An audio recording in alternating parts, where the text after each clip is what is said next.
Hello, everybody. This is Tyler Yonke, Between Two Wheels podcast episode. What is this episode? Hang on. I'm doing something else here. Episode 271. We're going to do stage 4 of the Giro d'Italia. What are we doing here? We have it. I have the names, the cities. Venosa to Lago Laceno, 175 kilometers. We're hitting the mountains. Hang on, everybody. Okay, a few little things here. I'm doing a test in here. I'm also doing this on Spaces. I hope that's broadcasting out there and not just to nothing on. It says the mic is on. I don't know if it's actually showing it out there. It should be. It should be going. So anyway, that's the test. It might not be happening, but we're trying to do that there as well. Okay, and the point is, once we get, it's just some testing stuff, and once we get it going, then we'll be able to maybe do some spaces while the race is happening, and we can just all commentate on it. I think that might be kind of interesting and fun. So maybe we'll start here. 175 kilometers. I'm too late. I already got this going here. Let's start with this one. We're going to do a little bit of a skip through on the video like we've done before. And with that, we can give a little breakdown as to what happened. Look, bad weather. You're going to have this. This could be one of the exciting things that's happening with the, man, I really hope is this plugged in and working? It should be. But anyway, this could be one of those things that's happening with the Giro, which is bad weather. Excuse me, bad weather might actually be an interesting part. People get sick, their sense of everything's going down. Maybe they're not dressed well and they're trying to recover a little bit different. It's been rainy. There's talk of snow. There's snow in some of the different sections. So Evenepoel comes out there. He's bundled up like no one else. He has leg warmers at one point. He has jackets on, but that could be an interesting aspect of it. So anyway, once again, pretty parts we got here in Italy. Venosa, they're gonna do some climbs. Let's see, we can do that. There we go. So you've got it doesn't say which categories they are here, but you got 3 different climbs that are categorized, and the last one finishing up, and then like 3K to go, it drops down in. So and what did I say yesterday? I said yesterday it's likely going to be, it's early on in the Tour or the Giro, so it's likely going to be a breakaway day because the teams don't necessarily want to like just do everything they can. They're not really, this isn't the kind of climb that should blow everything up. So with that in mind, don't necessarily put yourself to that. And that's what we had. You had teams immediately trying to break away here. A lot of work. Lotto Soudal was formerly Duquesne Quick-Step. Quick-Step Soudal, sorry. Their guy, Evenepoel, his team did a lot of chasing. You had Healy from EF trying to get in every move. You had Brandon McNulty, who I talked about. I said, hey, he could be the guy that you might see in the race today, getting in a break and going. He lost a bunch of time yesterday, and was that planned? He looks really good today, and possibly it was. But Lotto did not, or Soudal, Quick-Step Soudal did not want him getting away. So there's Healy making a break for it. You got the Eritrean rider for Trek. He's going at it too. Ben Healy. And once again, Quick-Step was just not going to have it. The rain comes in. Finally get a break formed here, and you've got the Norwegian up there. Lokian, I'll have to check his name here. We'll get to it. You get Ben Squeens is up there. His teammate from Eritrea. I'm not even going to try to pronounce his name. And once again, Lotto Quick-Step is on the front, drilling it, trying to. Coney is up there. And what happens is, when they finally come into the final decisive climb, Quick-Step only has, I think, Evenepoel is all by himself, isolated. So not the best situation. So these guys start off the climb. Coney for Alpecin Phoenix takes off first. They kind of let him go. Then Squeens goes up the road. These guys just, maybe I need to, hang on. Hey, we can't have that. I'm going to go over here to the results so I can, Anders Locknusson of Team DSM, Arlen Parente from AG2R, Tom Squeens, Vincenzo Albanese, he was in the sprint finish yesterday, Nicola Chico, and he's for Iolo Cometa, Nicola Conchetti, he's with Alpecin de Koenig, Emmanuel Gerber Grazier for Trek Sigafredo. He's from Eritrea. Ben, and then you had, I think that was the group up there.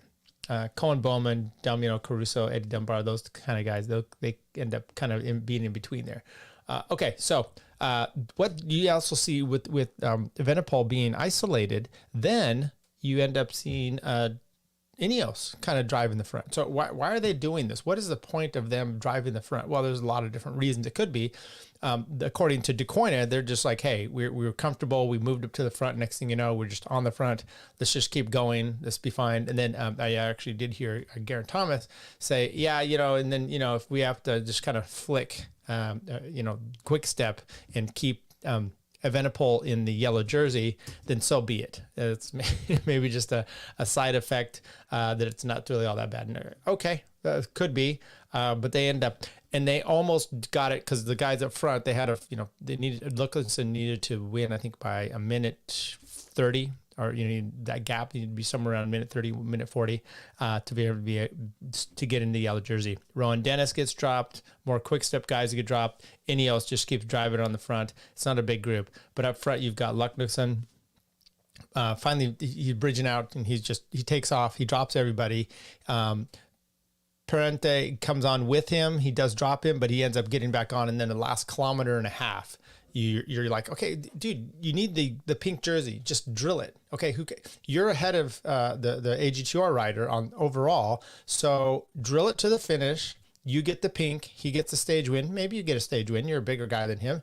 Maybe you get it, but stop screwing around. And the AG2R guy was at least smart about this. Kind of like, hey, kept trying to elbow in and to see if he'd come through. And finally, you saw that in the last kilometer and a half, Lukasson did that and comes into the last 100 meters where Parente jumps, easily gets clear. You can tell the legs were just smashed, but it worked out because AG2R rider gets the win quite easily. Nice post up here for him.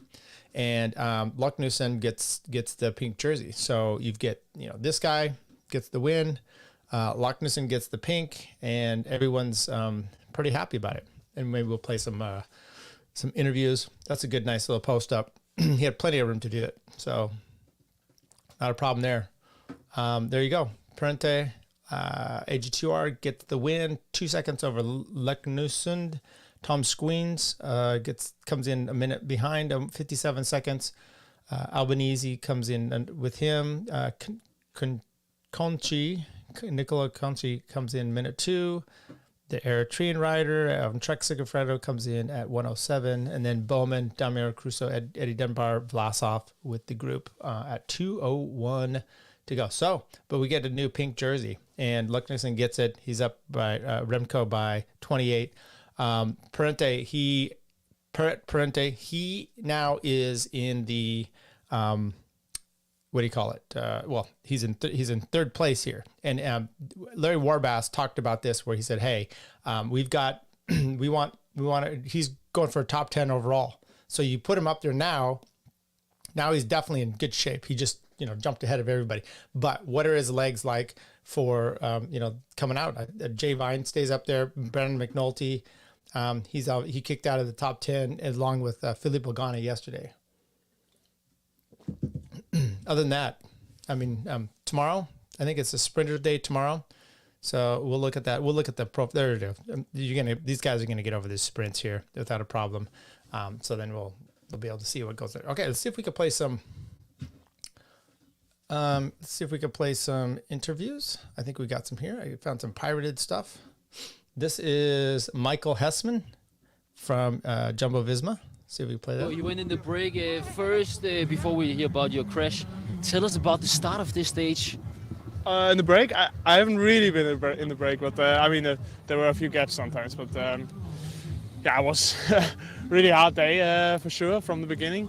A lot of people wanted to be in the break, but we didn't really have plans to be in there. But obviously it wasn't too bad for us to put some pressure on Soudal. So I just try to always be there, but don't take too much initiative myself. And then all the descents were really quite slippery. And then on the descent after the first KOM, we went down quite on the limit, I would say. So that's there are quite a few gaps established, and for me, I took one corner just a bit too fast. But in the end, I think we can be happy. Primoz is through safe, and I think Quickstep had to really burn a bit of energy. Yeah, that's an I'm not important sure part. what it is with the jersey now.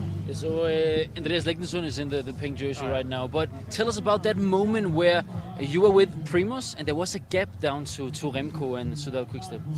Yeah, that was a nice moment for us, but Was it planned? no, well, for sure not. No, we just tried to stay safe, and the other teams really went for it. Okay, so I'm probably going to get really nailed here by GCN. This is what'll probably happen. Let's see if we have any other interviews that they. Geez, sometimes I really hate the YouTube.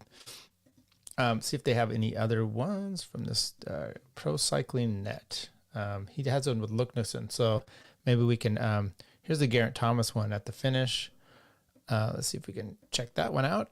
It's kind of what I talked to you about, like why were they chasing? And here we go. Not enough. Geraint, tell us, that was the first hard day, I think, with the weather, with a hard course and a hard fight. Tell us how it was for you. Yeah, for me it was my bracket that my Garmin was on, which tells me time and distance and speed and everything, came off, so I was riding blind for a bit. My bike seemed to be clicking as well. It was one of them days where I was just thinking about loads of other stuff rather than just concentrating on the race. But it was all good to come to the final climb, and just controlled really. Good first day. It was nice to get a decent day in the legs now, rather than steady away and then big explosion at the end. So quite enjoyed it. And what are the legs saying so far? Yeah, pretty good. I think the hope is that I just feel like I'll get better through it. I'll let you know at the end of next week, but for the moment it's okay. And is there anything you learned already about your opponents? It's a bit early. Well, not much from today really. You can tell a few teams probably don't have the best tyres, a bit nervous, but we're confident in ours, and that felt pretty safe and pretty confident on the descent, so that's the main thing for us. The big first battle will be Gran Sasso d'Italia, or it can be before? Say what? You never know. If the weather stays like this, anything can happen any day, but just take it day by day and not think too far ahead. Thank you, Geraint. Thank you. Okay. Oh, hang on. Let's go back. Oops. Okay. He started to say it again. I thought he was done, but I'll bring him back in here. Okay, but Evenepoel at the end. Road on up, but we were just staying in good position, and then suddenly we were on the front, so we were just like, let's just keep going. And I did ask what the time gap was, because it would have been nice to have flicked them and brought the time, so we kept the jersey. But no, it was more about just staying in control. And we all felt pretty good, and we had numbers, so it was good. Do two more, please. One. Thank you. All right. Well, there you go. So nothing too big, but why not? Why not hear from these people? Let's go to the stats. Let's see bring these up here. So you got the winner on the day. Arion gets the win, as we know. But let's break it down. Let's see how some of these Americans did. I'm curious as to what they did. Okay, Matthew Riccatello, 201. So he came in with that big front group. Nice with Sepp Kuss. I mean, he might be Israel's. I don't know. Is he their best? Will Barda, a movie star. He's 245 back for today. Joe Dombrowski, he had a wreck yesterday, so I was curious about how he's doing. Came in at 413. Brandon McNulty 537 after a lot of work. Larry Warbass 20. He came in with the autobus, obviously. Let's go back to All Nations now. Let's look at the GC. Actually, should have gone back down to the All Nations for there. Here we go. Will Barda is just ahead of Riccatello. Matthew Riccatello at 347. He moved up 25 today. Sepp Kuss moved up 32 places. Dombrowski moves up 46. But you can tell none of them. I mean, it'll be interesting to see Riccatello. That's kind of the one I'm going to just keep following along just to see how he's doing. I'm curious how he's doing on the team. Pozzovivo. I mean, he's right up there with his boy Pozzovivo. I don't know how he did on the time trial. Well, we can go through here and look. Matthew Riccatello on the Americans for the time trial, almost last. So 2:45. So that's where he's lost a bunch of his time. Comes in there. So it's cool to see, you know, how he's doing, and just we'll continue to watch the progress. Okay, so that was today's stage. Tomorrow we are getting, you know, like I said, it's going to be a sprinter stage, and then Napoli. That'll be a little bit more. It's going to be a breakaway day as well, and like I think we're finally getting, so then Thursday, Friday, we're finally going to get a little bit more excitement. Okay, so stage 5, sprinter day. I think you got Mads Pedersen as the guy that really is going to try to make his game on this one, because he's missed out a few times already. He got the crash on stage 1, or actually stage 2, because stage 1 was a time trial. Did the crash, then missed out to Michael Matthews. So this one he'll get over the top. He's got a good train, but you got Caden Groves is also there.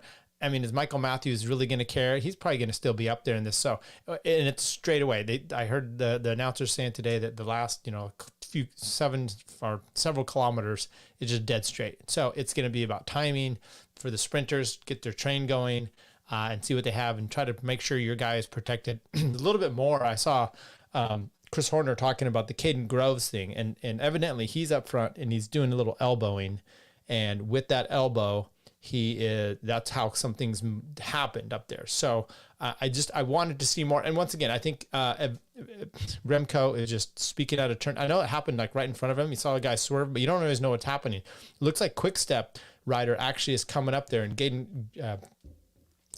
Caden Groves is actually trying to elbow him. Didn't take his hands off the bar, because this is my wheel. I've been on this guy's wheel the whole time, and I think that's kind of what happened, and then it dislodged him.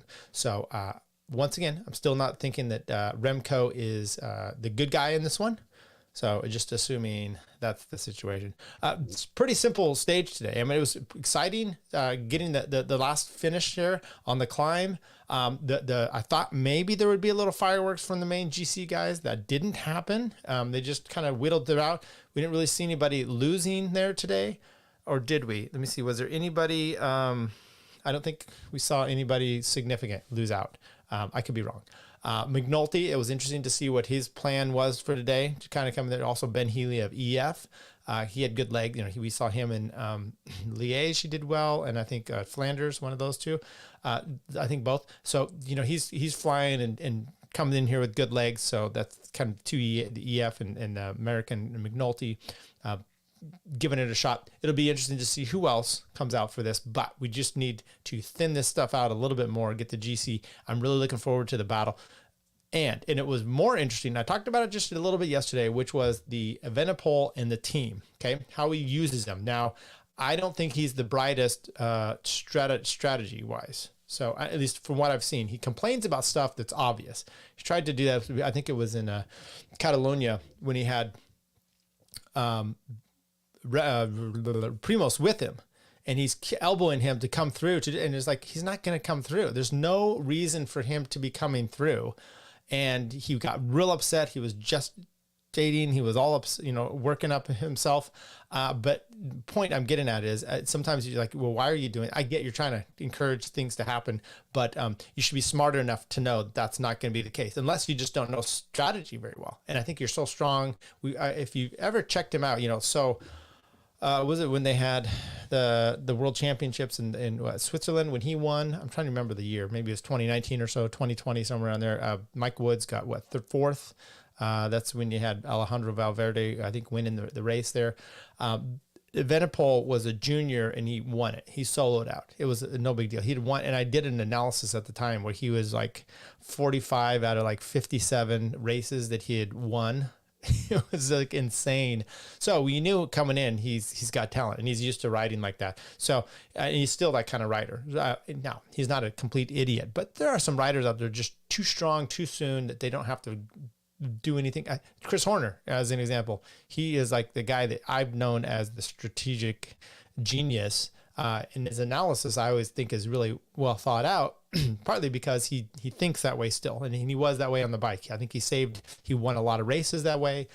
Anyway, the point is, you can be good and you can have that kind of mind and it makes you even better. You can maybe have a coach that's in the car telling you what to do. I don't know if Lefever's on the phone calling the DS, telling him what to do. The point I'm getting at is the way that they rode early on today was, I hope as someone who's not a Quickstep fan, how they're going to continue to do it. Because if that happens, then you've got a more wide open tour where it puts him at a little bit of a disadvantage. He's going to work his team. He's going to be more isolated. Maybe he's going to take off early himself. And then, if there's other riders that are at least close proximity to GC, they can make it challenging. I don't know if that's really going to be the case or not. Okay. That's what we have for today's stage. Tomorrow, how far is tomorrow's stage? 171 kilometers. They're complaining about the length of the stages. Then you got 162.